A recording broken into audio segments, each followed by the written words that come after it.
This was the Fly Kites Not Drones protest. We have Brian Terrell here, who has been to Afghanistan and has worked with the Afghan peace volunteers.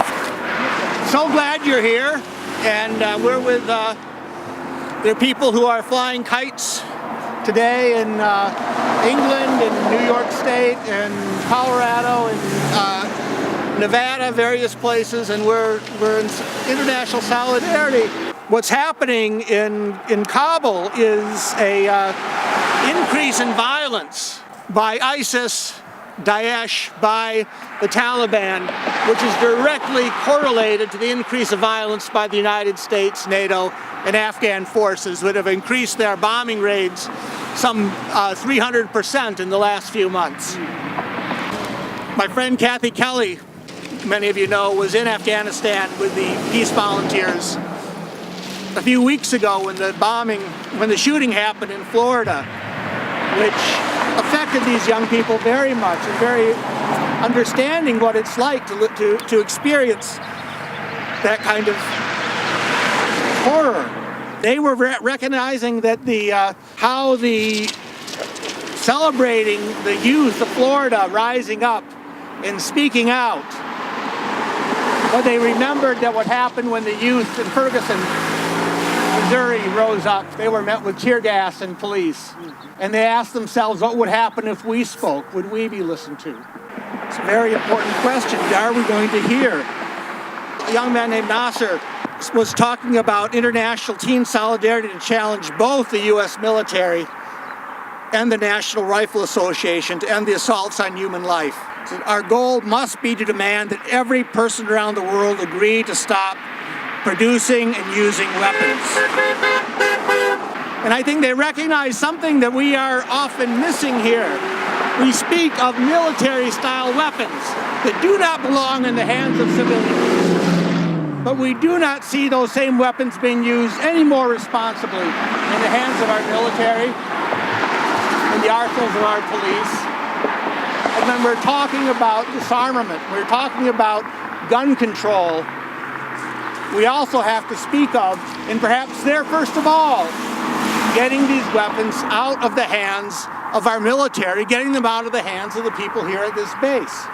Now, what's happening here at the base is a very civilized and disconnected kind of violence, because the people who are in combat here at the Iowa Air National Guard are thousands of miles away from their victims. And they're watching it on a TV screen, and they're launching missiles from here by remote control, and actually engaged in what might be called combat.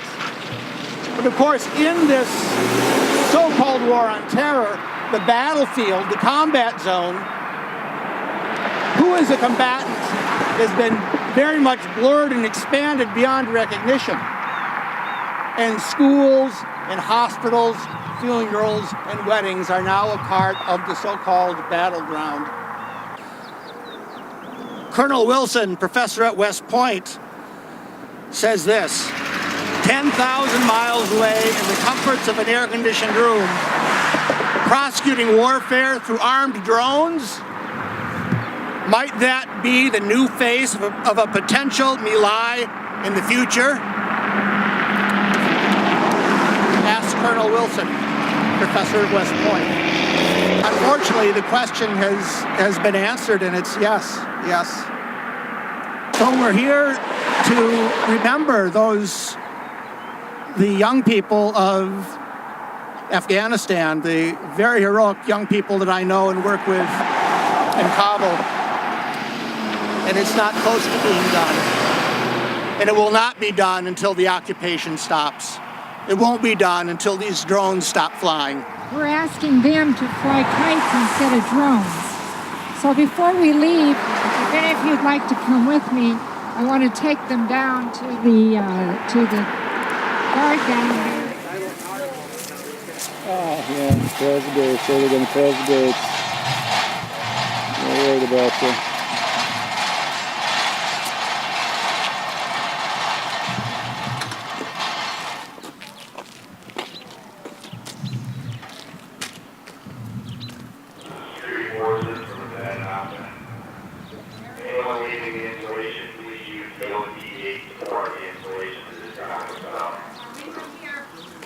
Okay.